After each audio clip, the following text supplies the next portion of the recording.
नमस्कार। तो चलिए आज हम बात करते हैं बर्मन डायनेस्टी के बारे में। जानते हैं बर्मन डायनेस्टी का में कौन कौन राजा थे, क्या था उनका इतिहास। ठीक है।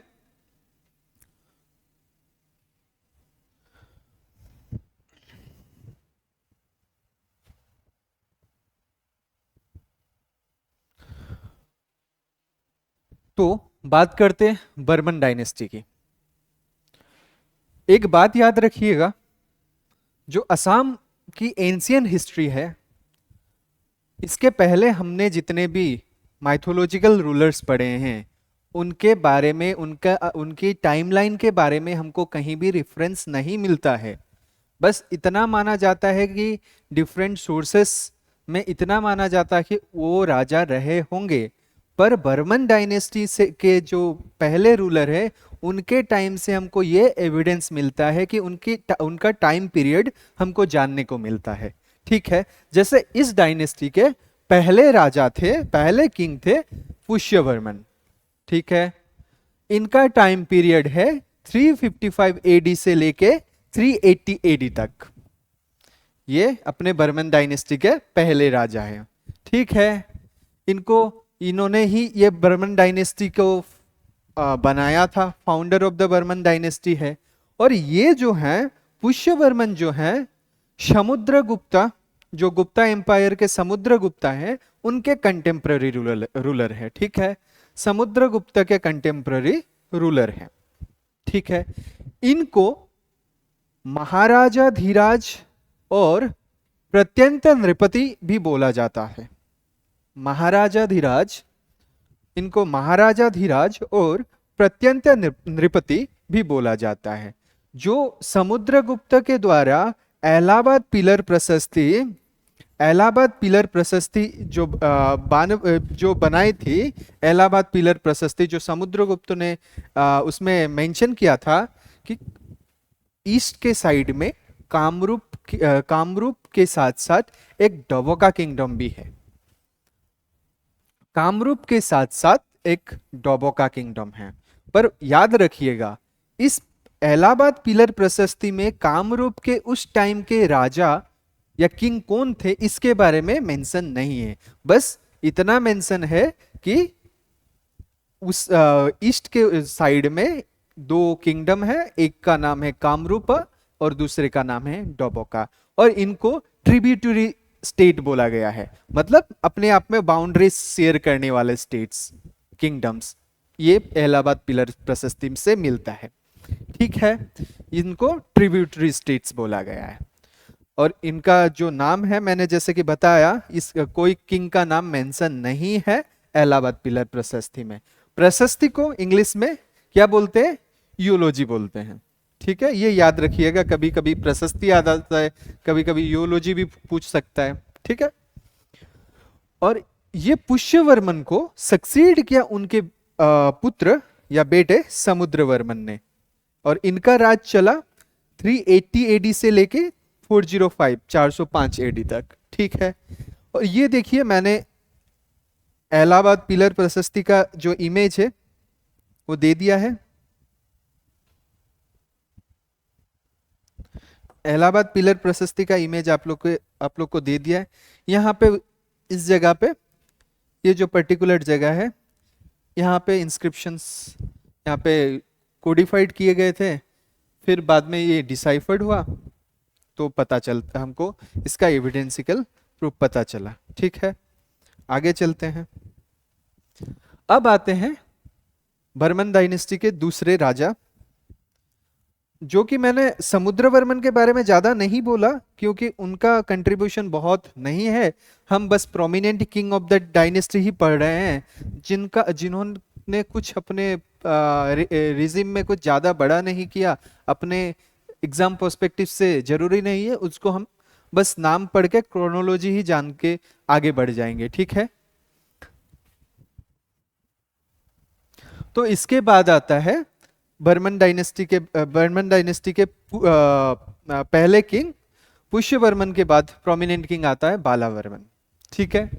बालावर्मन का जो रेन था 405 से लेके 420 एडी तक था। ठीक है, जो उन्होंने ये समुद्रवर्मन, जो बालावर्मन के बाद समुद्रवर्मन आए थे, उनको सक्सीड किया था, इनके ही बेटे थे। ठीक है, इनके ही बेटे थे बालावर्मन, समुद्रवर्मन के। और इनकी जो बेटी थी, बालावर्मन की बेटी थी, नाम था उनका अमृत प्रभा। उनको कश्मीर के एक राजा मेघबाहन के साथ शादी करवाया था।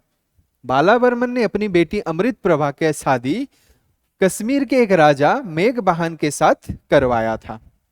ठीक है, और ये हमको कैसे पता चलता है कश्मीर के राजा से बालावर्मन की बेटी की शादी हुई, ये कहां से पता चलता है? ये हमको पता चलता है राजतरंगिणी से। किन्होंने लिखा है राजतरंगिणी? कलहन ने लिखा है राजतरंगिणी। ठीक है, उनमें उस वहां पे राजतरंगिणी में कश्मीर का पूरा वर्णन है, कश्मीर किंगडम का पूरा विस्तृत वर्णन मिलता है।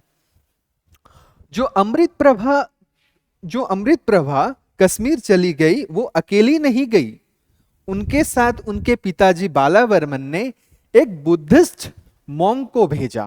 ठीक है, जिनका नाम था स्तूनपा।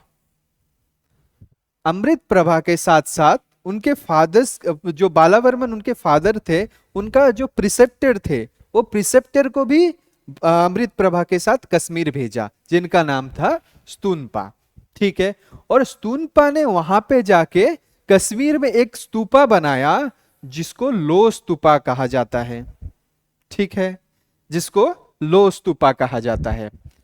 अब इसके बाद में यह माना जाता है कि अगर बुद्धिस्ट मॉन्क बालावर्मन के प्रिसेप्टर रहे होंगे, तो कहीं ना कहीं यह फर्स्ट इंस्टांस हमको देखने को मिलता है 5th सेंचुरी में, early phase of 5th century, कि बुद्धिज्म कामरूप में एंटर हो चुका होगा। देखिए, ये जो स्तूनपा है, ये तो बुद्धिस्ट हैं, बुद्धिस्ट मॉन्क है, और ये बालावर्मन का टाइम पीरियड चल रहा है 405 टू 420 एडी।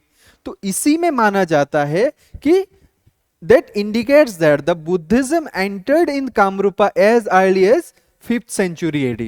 मतलब 5th सेंचुरी एडी के पहले भाग में ही, पहले पीरियड में ही बुद्धिज्म एंटर कर चुका था कामरूपा में, जो कि हमको बालावर्मन के रेन में भी दिखा।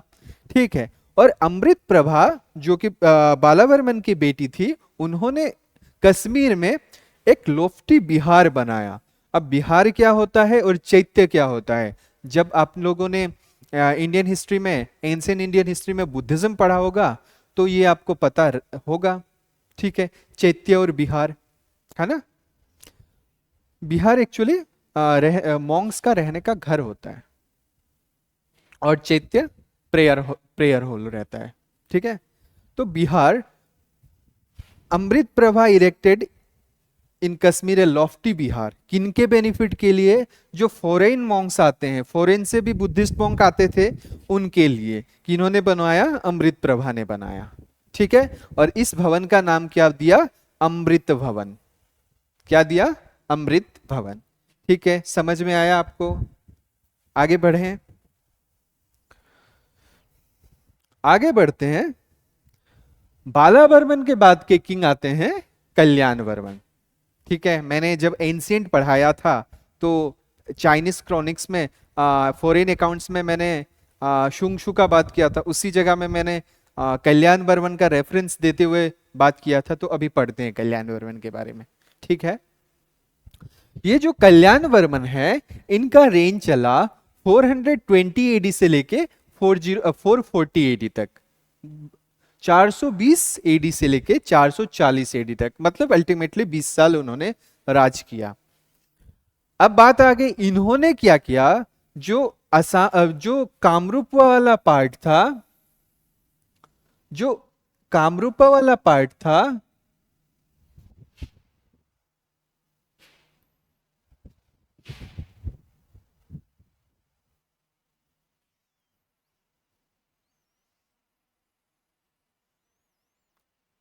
जो अगर कामरूपा वाला पार्ट था, वहां से डोबोका किंगडम को उन्होंने एनेक्स कर लिया। ये डोबोका किंगडम जो था, इनको उन्होंने एनेक्स कर लिया, जो कि कपिली वैली में था।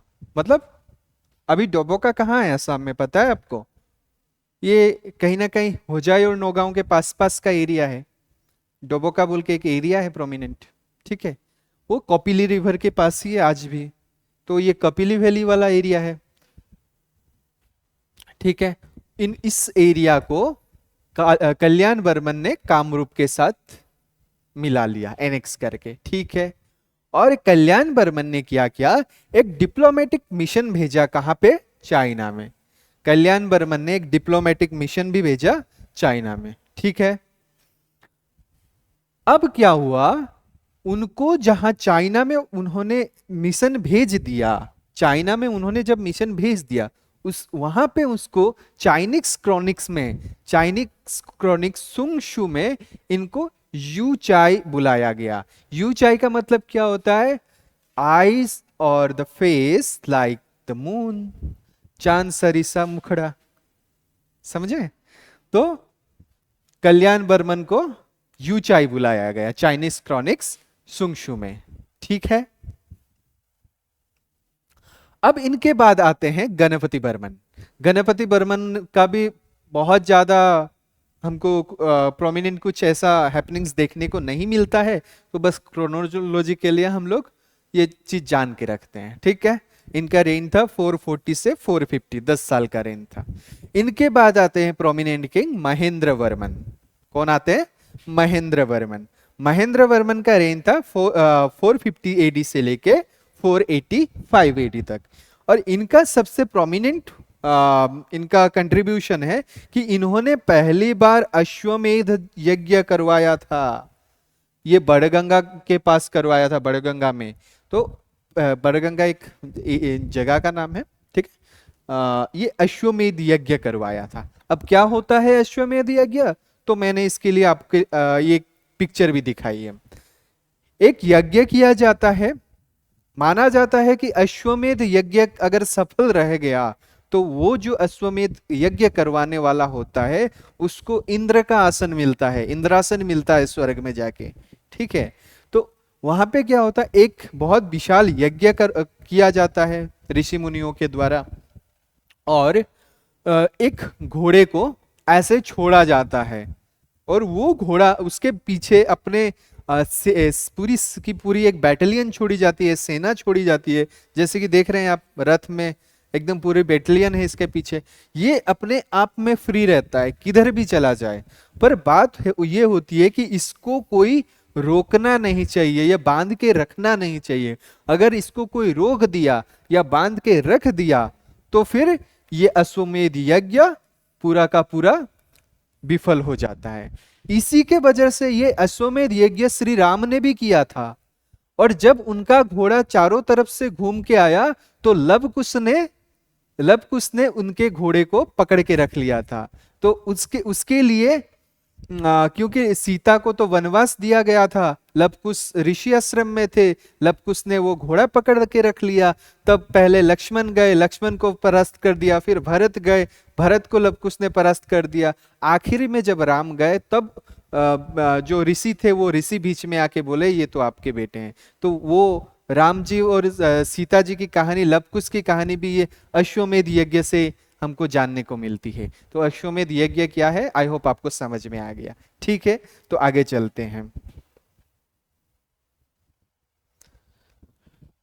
नेक्स्ट जो किंग आते हैं प्रोमिनेंट, उनका नाम है भूति बर्मन। इनका रेन था 510 एडी से लेके 555 एडी तक, 510 से लेके 555 तक, ठीक है। इनका जो एपिग्राफिकल सोर्सेस है, इन्होंने जो एपिग्राफ बनाई है कि, उस टाइम जिसका नाम है बड़गंगा एपिग्राफ, ठीक है, बड़गंगा एपिग्राफ। और ये जो एपिग्राफ है ये पूरे असम की, एंशिएंट असम की अर्लीस्ट डेटेड इंस्क्रिप्शन है। अर्लीस्ट डेटेड इंस्क्रिप्शन बोला गया इसको, इसमें डेट मेंशन की है। तो यहां से हमको पता चलता है कि वो किंगडम का टाइमलाइन क्या रहा होगा, क्योंकि माइथोलॉजिकल टाइमलाइन तो हमको पता नहीं है। बस ऐसे हम बोलते जाते हैं कि मतलब दानवा डायनेस्टी आई, फिर अशुरा डायनेस्टी या भोमा डायनेस्टी आई, फिर बानासुर, भीष्मक, ये पीरियड हम पढ़ते हैं। पर ये हमको मेंशन मिलता है, ये earliest dated inscription of Badganga epigraph में, जो कि भूति बर्मन के द्वारा बनाया गया था। ठीक है, और ये भूति बर्मन ने, देखिए ये भूति बर्मन ने ये जो ये असम वाला रीजन है, ये बोरोखम वाला रीजन है, पहले कामरूप बोला जाता था। ये जो बंगाल वाला रीजन है, ये बंगाल वाला रीजन है, और इसको भी बंगाल में भी जो नॉर्थ साइड का जो बंगाल है, ऊपर वाला बंगाल है, ठीक है, ये तो नीचे वाला बंगाल भी, ऊपर का जो नॉर्थ साइड का बंगाल है, उसका उस एरिया का नाम था पुंद्रवर्धन। पुंद्रवर्धन एक भुक्ति थी, पढ़ते हैं ना, भुक्ति, ग्राम, विषय, ठीक है, तो डिस्ट्रिक्ट, प्रोविंस, विलेज, ऐसा ऐसे करके हम लोग सेग्रीगेशन करते हैं ना जो हिस्ट्री है इंडियन हिस्ट्री में। तो अब यही एक पुंद्रवर्धन एक भुक्ति थी, ठीक है, और ये पुंद्रवर्धन को इन्होंने कन्क्वर्ड कर लिया। ठीक है, ये नॉर्थ बंगाल का एरिया है, और ये कन्क्वर्ड किया 545 से लेके 550 एडी के बीच में कहीं। ठीक है, तो अब क्या हुआ, वहां पे ये जो पुंद्रवर्धन भुक्ति है, वहां पे भूति बर्मन ने 200 ब्राह्मण फैमिलीज को लैंड ग्रांट डोनेट किया। ठीक है, लैंड डोनेट किया, लैंड, जमीन का टुकड़ा 200 ब्राह्मण फैमिलीज में डोनेट किया। अब आपको ये एक बात तो पता चल गई होगी, जो महेंद्र वर्मन है वो अश्वमेध यज्ञ कर रहे हैं, ठीक है, और ये जो भूति बर्मन है इन्होंने ब्राह्मण फैमिलीज को दिया है, लैंड ग्रांट की है। तो हिंदुइज्म का प्रोमिनेंसी यहाँ पे दिन ब दिन बढ़ते जा रहा था। ठीक है, क्योंकि हिंदुइज्म तो उस टाइम से माइथोलॉजिकल पीरियड से है, नरकासुर ने कामाख्या मंदिर बनवाया, ठीक है, उस टाइम से प्रोमिनेंसी बढ़ते जा रहा है। ये अश्वमेध यज्ञ पहली बार हुआ, लैंड ग्रांट्स ब्राह्मणों को मिली, ठीक है। The first king of Kamarupa to extend his western frontier, जो मतलब ये ईस्टर्न फ्रंटियर है, ये वेस्टर्न फ्रंटियर है, ये नॉर्दर्न फ्रंटियर है, ये साउदर्न फ्रंटियर है। ठीक है, तो ये जो वेस्टर्न फ्रंटियर है बियॉन्ड कारातोया रिवर, यहां पे जो असम की बाउंड्री है, मैं अच्छे से दिखाता हूं आप लोग को, यहां पे जो असम की बाउंड्री है, यहां यहां एक रिवर बहती है, इस रिवर का नाम है कारातोया रिवर। ठीक है, इस रिवर का नाम है कारातोया रिवर, और इन्होंने अपनी टेरिटोरी को इस कारातोया रिवर के बियॉन्ड, मतलब पुंद्रवर्धन वाले एरिया, नॉर्थ बंगाल वाला एरिया तक एक्सटेंड किया था। ठीक है, तो ये कंट्रीब्यूशन रहा था भूति वर्मन का ऑफ वर्मन डायनेस्टी। ठीक है, आगे बढ़ते हैं। भूति वर्मन के बाद में आते हैं चंद्रमुख वर्मन, इनका रेन होता है 10 साल का, 555 से लेके 565 एडी का। उसके बाद आते हैं स्थितवर्मन। ठीक है, स्थितवर्मन का जो रेन है 565 से 585 तक रहता है, 20 साल का रेन रहता है। ठीक है, और इन्होंने पहली बार, ये देखिए अब सब पहली बार हो रहे हैं, तो इन्होंने भी पहली बार वैदिक रिचुअल से अपना कोरोनेशन किया था। ये कोरोनेशन वर्ड याद रखिएगा, मैं आहूम्स में कोरोनेशन पढ़ाऊंगा, आहूम्स में भी स्पेसिफिकली मैं सुदांगफा बामुनिकपुर में कोरोनेशन सेरेमनी पढ़ाऊंगा। ठीक है, जिसको वहां पे सिंगोरी घोर उठा सेरेमनी बोलता है। ठीक है, अभी हम जान के लेते हैं जो वैदिक रिचुअल्स है, हिंदुइज्म का जो वैदिक रिचुअल्स है, उसके अकॉर्डिंग पहली बार उन्होंने कोरोनेशन किया था। मतलब राज तिलक, राज तिलक जिसको कहते हैं, मतलब राजा बनना, पहली बार मुकुट धारण करना, ये जो मैंने इमेज लगाई है, ये होती है कोरोनेशन सेरेमनी, राज्य धारण करना, राज मुकुट पहनना। ठीक है, इनके बाद स्थितवर्मन के बाद आते हैं सुस्थितवर्मन। कौन आते हैं? सुस्थितवर्मन। इनका क्या कंट्रीब्यूशन रहा? पहले तो देखिए इनको मृगांका बोला जाता है। क्या बोला जाता है? सुस्थितवर्मन को मृगांका भी बोला जाता है। एपीएससी ने भी क्वेश्चन पूछा है, एडीआरई वगैरह में भी, असम के जितने डिपार्टमेंटल एग्जाम है, ये सब फैक्चुअल इंफॉर्मेशन काम आती है। ठीक है। अब देखिए, जो इन लेटर गुप्ता रूलर जो थे, महासेन गुप्ता जो थे, गुप्ता के जो भी लेटर गुप्ता पीरियड के जो रूलर थे महासेन गुप्ता, उन्होंने कामरूपा में एक एक्सपेडिशन किया था। किनके अगेंस्ट? ये सुस्थिता बर्मन के टाइम में। और ये हमको कहां से जानने को मिलता है? ये मिलता है हमको एक एपिग्राफ से जानने को। एपिग्राफ में ये बात मेंशन है। उस एपिग्राफ का नाम है असहद एपिग्राफ। क्या है? असहद एपिग्राफ। इसमें हमको मिलता है कि Mahasena Gupta of Gupta dynasty expedited against the Susthita Barman. ठीक है। और उसी टाइम में उन्होंने ये जो गोड़ा से, मतलब बंगाल से, नॉर्थ बंगाल से जो भूति बर्मन ने जो ये जो लैंड टेरिटरी हम लोगों ने पुनर्वर्धन भुक्ति जो ली थी ना, ये जो भूति बर्मन के टाइम में लैंड टेरिटरी पुनर्वर्धन भुक्ति जो ली थी, वो फिर से छिन गई हमसे। कैसे छिन गई? ये महासेन गुप्ता का एक्सपेडिशन से लॉस्ट पोजीशन ऑफ पुनर्वर्धन और सुस्थिता बर्मन के हाथों से फिर से पुनर्वर्धन चला गया। ठीक है। अब बात करते हैं सुस्थिता बर्मन के बाद में। देखिए, सुस्थिता बर्मन के दो बेटे रहे। ठीक है। एक का नाम था सुप्रतिष्ठिता बर्मन। क्या था? सुप्रतिष्ठिता बर्मन। दिख रहा है ना आप लोगों को? ये देखिए, सुप्रतिष्ठिता बर्मन। ठीक है। और दूसरे बेटे का नाम था भास्कर बर्मन। ठीक है। सुप्रतिष्ठिता बर्मन उतने कैपेबल रूलर नहीं बन पा रहे थे, नहीं हुए थे। ठीक है। तो इनके बाद सुप्रतिष्ठिता बर्मन नहीं बन पा रहे थे, इनकेपेबल थे। राजा बनने के लिए भी, एक लीडर बनने के लिए भी बहुत सारी क्वालिटीज होती हैं। आप अभी एक्सपीरियंस हैं, आप में वो क्वालिटीज इनकलकेट करवा रहे हैं लीडरशिप की, क्योंकि कल को जाके आपको एक पूरे जिले की कमांड संभालनी है। तो फर्स्ट आपको इसीलिए इथिक्स पढ़ाया जा रहा है, और दूसरे बिहेवियरल साइंसेस पढ़ाए जा रहे हैं, मोरालिटीज पढ़ाई जा रहे हैं, कि आप एक एबल लीडर बने।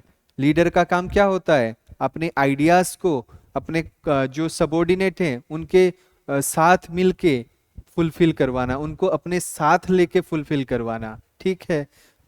तो चलते हैं आगे। अब पढ़ते हैं भास्कर बर्मन। भास्कर बर्मन का रेंज जो रहा 594 से लेके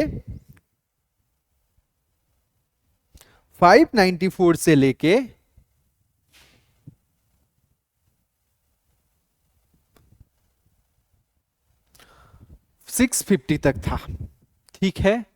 मतलब मोटा मोटी 56 इयर्स, है ना। आगे बढ़ते हैं। उन्होंने अपना पहली बार अपने आप राजा बने भास्कर बर्मन 594 एडी में, और इसी से एक नया एरा का स्टार्ट हुआ। भास्कर बर्मा जेतिया प्रथम राज्याभिषेक हल, प्रथम रजा हल, সেই সনটোৰ পৰাই, সেই এৰাটোৰ পৰাই 594 পৰাই এটা নতুন এৰাৰ স্টার্ট হল, নতুন এটা पीरियडर स्टार्ट होल, जाक हमें कहो भास्कराब्द।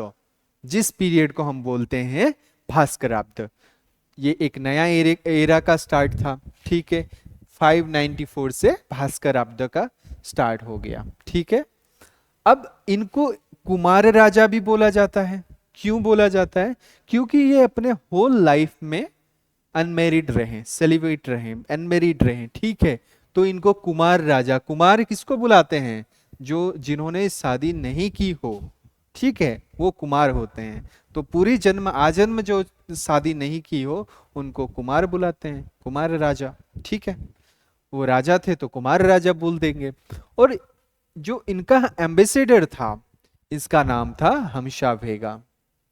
क्या नाम था? हमशा बेगा। ठीक है। यहाँ मैंने कुमार भास्कर वर्मा की एक पिक्टोरियल रिप्रेजेंटेशन करने का ट्राई किया है। भास्कर वर्मा ने एक पेंटिंग भेजी थी, कन्नौज में उस टाइम राज कर रहे थे, कन्नौज वाली एरिया में। कौन? हर्षवर्धन। ठीक है।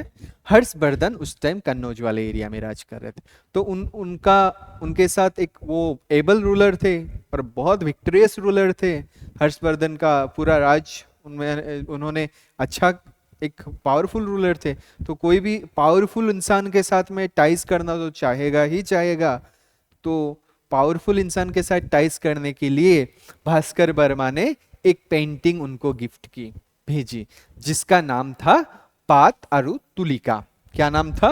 पात आरु तुलिका। भास्কৰ বৰ্মান হৰ্ষবৰ্ধনৰ বাবে এটা পেইন্টিং উপহাৰ পঠাইছিল। সেই পেইন্টিংটোৰ নাম আছিল পাত আৰু তুলিকা। ঠিক আছে। और जो हर्षवर्धन था उनका एक जनरल था जिनका नाम था भंडी। क्या नाम था? भंडी। ये हर्षवर्धन का जनरल है, मतलब आर्मी चीफ। और हर्षवर्धन का जनरल भंडी और भास्कर बर्मन ने मिलके ये जो गोड़ा वाला रीजन है ना, ये जो मैंने बताया ना आपको, ये जो गोड़ा वाला रीजन है मतलब बंगाल वाला रीजन है, बंगाल, ये जो गोड़ा वाला रीजन है, इस रीजन में ये देखिए मैंने यहाँ पे रिप्रेजेंटेशन भी किया है। ये कन्नौज से भंडी मतलब हर्षवर्धन की आर्मी, और इधर से कामरूपा से भास्कर वर्मा की आर्मी आके जो पुंड्रवर्धन वाला एरिया है जहां का किंग था शशांक, इसको सप्रेस कर दिया और हरा दिया। और ये जो एरिया है ये कामरूप के अंडर आ गया। ये पुंड्रवर्धन जो फिर से लूट के ले गया था ना, फिर से लूट के ले गया था महासेन गुप्ता, तो वो फिर से भास्कर वर्मा के टाइम में कामरूप के कब्जे में आ गया। ठीक है। यहाँ पे बोला गया है कि Bhandi the general of Harshavardhan and Bhaskar Varma both attacked Shashank of Gauda from both side and defeated him. ठीक है, ये मैंने बताया, बोथ साइड यहाँ पे अटैक किया दोनों ने और इसको हरा दिया। और जो ये गोड़ा वाला पुंड्रवर्धन वाला एरिया था ये कामरूप के अंडर आ गया। ठीक है। अब क्या हुआ, वो कामरूप के अंदर तो आ गया, वहीं से फिर भास्कर वर्मा ने निधानपुर ग्रांट वहां से रिलीज किया। उसका वो उस कैपिटल से, गोड़ा का जो कैपिटल था उस कैपिटल का नाम था कर्ण सुवर्ण से। मैंने जब पहली बार सोर्सेस पढ़ा रहा था तो इस ग्रांट का नाम एग्जाम्पल में लिया था, निधानपुर ग्रांट्स। और ये मैंने बोला था कि ये कर्ण सुवर्ण से रिलीज हुई है और भास्कर वर्मा, कुमार भास्कर वर्मा ने इसको रिलीज किया था। इसमें एक्चुअली क्या था, ये लैंड ग्रांट ही था। ये land grant made by Bhuti Barman in Pundravardhan, इसी को ही रिकन्फर्मिंग किया। ठीक है। ये जो भूति बर्मन ने उस टाइम 200 ब्राह्मण फैमिली को लैंड ग्रांट दी थी और फिर महासेन गुप्ता ने उसके बाद वाले सुस्थिता बर्मन के टाइम में फिर से ले गया था, छीन के ले गया था, उसी का बदला फिर भास्कर बर्मन ने गोड़ा से पुंड्रवर्धन लेके फिर ब्राह्मणों को लैंड ग्रांट दी थी। ठीक है। और उसी भास्कर बर्मन के टाइम में ही ह्यूएनसांग आए थे। ह्यूएनसांग कौन थे? एक चाइनीज पिलग्रिम्स थे जो कामरूप में आए थे। कब आए थे? 642 से लेके 643 के बीच कभी आए थे। ठीक है। Hiuen Tsang first came to Nalanda university. ठीक है। नालंदा यूनिवर्सिटी आप लोग जानते हो। ठीक है। अपने एंशियंट इंडिया में नालंदा यूनिवर्सिटी ज्ञान का एक महासागर था। ठीक है। उसको फिर ध्वंस कर दिया था इन्वेजन बख्तियार खिलजी ने। ठीक है। और इस यूनिवर्सिटी के हेड रहे थे सीलभद्रा उस टाइम। जब ह्यूएनसांग आए थे तो नालंदा यूनिवर्सिटी के हेड थे सीलभद्रा। जेतिया ह्यूएनसांग আহিছিল नालंदा यूनिवर्सिटीर हे यूनिवर्सिटीर मुख्य अध्यापक बा हेड আছিল सीलभद्रा। ठीक আছে। ডিউৰিং ह्यूएनसांग फेयरवेल, যেতিয়া ह्यूएनसांग আহি কামৰূপ আহিলে, কামৰূপক চালে ঘূৰি জাৰি, আৰু ह्यूएनसांगটো মানে ভ্ৰমণ কৰিব আহিছিল ন, চাইনাৰ পৰা ह्यूएनसांग যেতিয়া অসমলৈ আহিছিল বা ভাৰতলৈ আহিছিল তেতিয়া ভ্ৰমণ কাৰ্যসূচী লৈ আহিছিল। ঠিক আছে। ভ্ৰমণ কাৰ্যসূচী লৈ আহোঁতে তেওঁ গোটেই নৰ্থ পাৰ্টটো ঘূৰিলে যেতিয়া ভাস্কৰ বৰ্মাই গম পালে হিউৱেন চাং আহিছে, কোৱা হয় যে ভাস্কৰ বৰ্মাই নালন্দাৰ অধ্যাপক, যিটো হেড অধ্যাপক শিলভদ্ৰক ৰিকুৱেষ্ট কৰিলে, তেওঁক হিউৱেন চাঙক ইনফ্লুৱেঞ্চ কৰিলে যে আপুনি কামৰূপ যাব লাগে। তেতিয়া হিউৱেন চাং কামৰূপলৈ আহিলে, কামৰূপৰ যিটো বৰ্ণনা তেওঁৰ টোকাত কৰিলে, সেইকাৰণে হিউৱেন চাঙৰ টোকাক আমি পাছত তেওঁৰ বুক এটা পাওঁ চি ইউ কি নামেৰে, এই তাত কামৰূপৰ বৰ্ণনা আছে, ভাস্কৰ বৰ্মনৰ বৰ্ণনা আছে, ঠিক আছে। আৰু যেতিয়া হিউৱেন চাং ঘূৰি যাবলৈ ধৰিছিল বা আগলৈ যাবলৈ ধৰিছিল, তেতিয়া লাষ্ট ফেয়াৰৱেলত মানে আমি টাটা বাই বাই বুলি নকওঁ জানো, কোনোবা ঘৰত আলহী আহিলে যাওঁতে কিবা এটা উপহাৰ নিদিওঁ নেকি? ভাস্কৰ বৰ্মাও তেওঁক উপহাৰ দিছিলে, এই যে যাত্ৰাটো কৰিব, তেতিয়াতো একো নাছিলে, য়ামাহাটো নাছিলে চাগে, স্প্লেণ্ডাৰ নাছিলে, আজিৰ ডেটত হ'লেতো থাৰত গ'লে হয়, কিন্তু তেতিয়াৰ টাইমততো নাছিলে, তো খোজকাঢ়িয়ে যাব লাগিছিল। এই খোজকাঢ়ি যাওঁতেতো বহুত টাইম লাগিব, আৰু সেই বহুত টাইম লাগিলেতো বাৰিষাও আহিব, ৰ'দো দিব, শিলাবৃষ্টিও হ'ব, ধুমুহাও আহিব, সেইবোৰৰ পৰা বাচি থাকিবলৈ তেওঁক এটা কেপ অফ স্কিন দিছিল, ঠিক আছে, কেপ অফ স্কিন দিছিল to protect Bhaskar Varma from the rain and cold, যাৰ নাম আছিল हो लाली। কি আছিল? हो लाली। भास्कर वर्मा ने फेयरवेल के टाइम में ह्यूएन सांग को एक गिफ्ट दिया, जिसका जो कैप ऑफ स्किन था, जो ह्यूएन सांग को प्रोटेक्ट करता बारिश से, ठंड से, और इसका नाम था हो लाली, ठीक है। अब देखते हैं, ह्यूएन सांग तो कामरूप आ गए थे, उन्होंने कामरूप के बारे में अपने बुक सीयू की में क्या लिखा है? पहली बात उन्होंने लिखा है कि the country of Kamrup is about 10,000 ली। अब ये ली क्या है? ये वो तो चाइना से थे ना, तो चाइना में जैसे हम लोग किलोमीटर बोलते हैं, वहां पे इतना ली बोलते हैं, ठीक है। तो ऐसे ही एक बताऊंगा बाद में, आहूम के टाइम में भी एक मल्टीपल्स ऑफ 60 एक आता है, ठीक है, लकली सिस्टम बोलता है।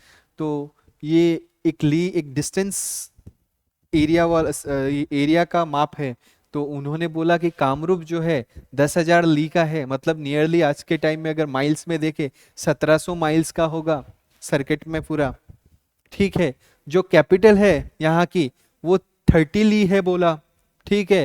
और यहाँ के आदमी खेती तो करते हैं, किस चीज की? जैकफ्रूट माने कटहल, असामीज में बोले तो कठाल, और नारिकल, ठीक है से, जैकफ्रूट एंड कोकोनट की खेती करते हैं बोला।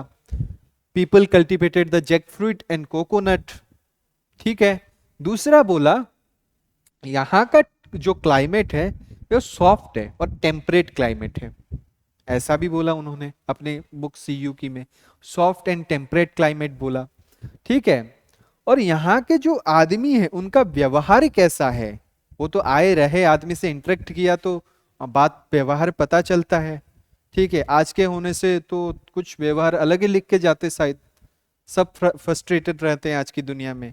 वहां पे उन्होंने बोला कि जो आदमी है सॉफ्ट है, सिंपलर है, जो सिंपल है आदमी, सॉफ्ट है, नॉर्मल है आदमी, ऐसा बोला उन्होंने। ऑनेस्ट है आदमी, ऐसा बोला। सॉफ्ट है, सिंपल है, ऑनेस्ट है, ऐसा बोला उन्होंने आदमी का मैनर, ठीक है। और उन्होंने बोला कि जो आदमी का स्टेचर है, जो कि कैसा है, स्मॉल स्टेचर है। अरे ऐसे भी कामरूप रीजन के हम लोग जो हैं बहुत टॉल साइज के नहीं होते ना। जो अब पंजाब वाले साइड जाइए, हरियाणा वाले साइड जाइए, वहाँ पे आदमी एकदम थोड़े से टॉल होते हैं। अब देखिएगा कभी, मैंने तो देखा है जब ये आर्मी के लोगों में भर्ती होते हैं ना, अरे बड़े बड़े लंबे लंबे आदमी होते हैं, हमको ऐसे करके देखना पड़ जाता है कभी कभार, ठीक है। तो अपने कामरूप के आदमी smaller in stature, small stature वाले आदमी थे। और कंप्लेक्शन कैसा था उनका? Dark yellow. अब उतने तो गोरे हम बहुत ज्यादा होते नहीं होंगे, कश्मीर का आदमी जैसे तो थोड़े गोरे होते, गोरे होते हैं पर पूरे डार्क नहीं है हम लोग, डार्क येलो हैं, मतलब धुआं बोरोनिया टाइप पर मानो, थोड़े थोड़े वाइट, थोड़े थोड़े ब्लैक कम्प्लेक्शन वाला आदमी, ठीक है। कश्मीर जैसे लाल लाल गालों वाले तो नहीं है हम लोग, फिर भी चलो, गोरे गोरे हैं या काले हैं कुछ भी हो, मन से साफ होना चाहिए।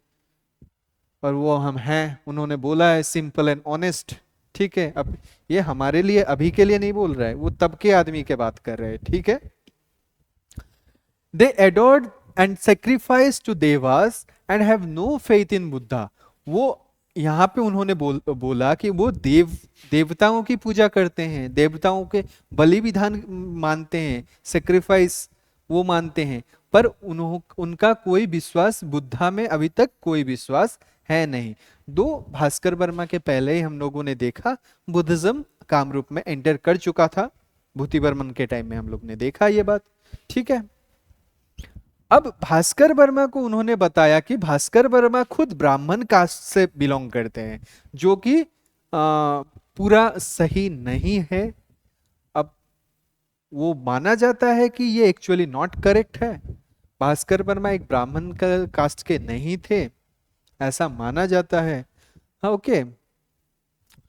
अगर though he has no faith in Buddha, चलो मतलब भास्कर वर्मा देवा की पूजा करते थे, कामरूपा के आदमी देवास की पूजा करते थे, बुद्धा में फेथ नहीं था, फिर भी वो जो उनके मॉन्क्स सरमन्स जो हैं, सरमन्स ऑफ लर्निंग, जो बुद्धिज्म के सरमन्स से, सरमन्स बोले तो मॉन्क्स वगैरह जो बुद्धिज्म प्रीच करते हैं, उनके प्रति उनके बहुत रेस्पेक्ट थी।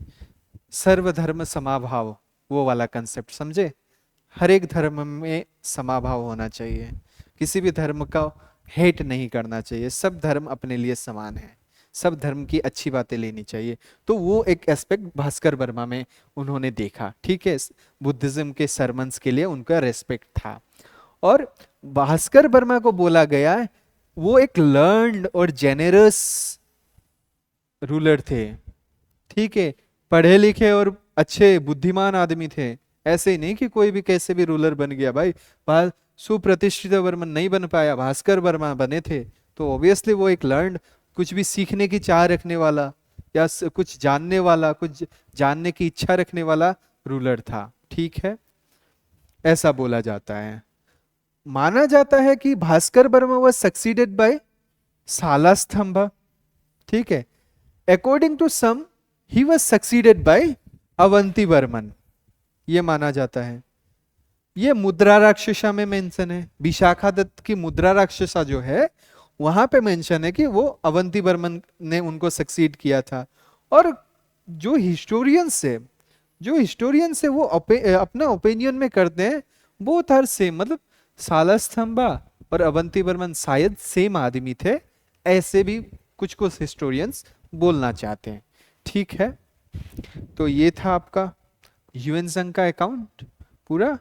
तो आज तक यहीं पर रखते हैं, आज हमने पूरा बर्मन डायनेस्टी पढ़ा है, ठीक है। फिर मैं वीडियोस लेके आऊंगा, वहां पे मैं सालास्तंभा पढ़ाऊंगा, फिर मैं पालास पढ़ाऊंगा, ठीक है। आज के लिए बस इतना ही, धन्यवाद।